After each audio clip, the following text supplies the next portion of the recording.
Iker, gauza bat esan behar dizut. Esan lasai? Egon. Zer? Aztuko zait bestela. Zer gertatzen da?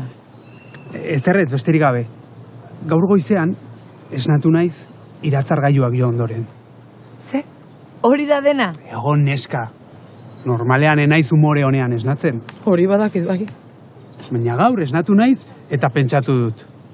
Haze zortea. Zortea zergatik. Gure lana gogorra da batzuetan.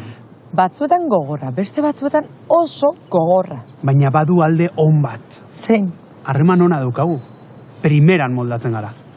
Tira. Zuk imaginatu, lan gogorra eta lankide txarra. Bai. Eta pentsatu dut. Haze zortea Amaiarekin lan egitea. Eskerrik asko, Iker.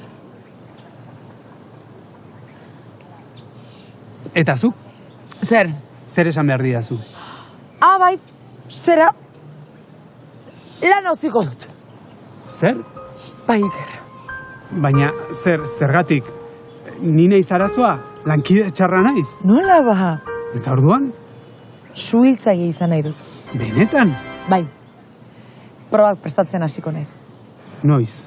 Laster hilabete edo asko ikasi behar da. Sentitzen dut. Sentitu? Bai zera.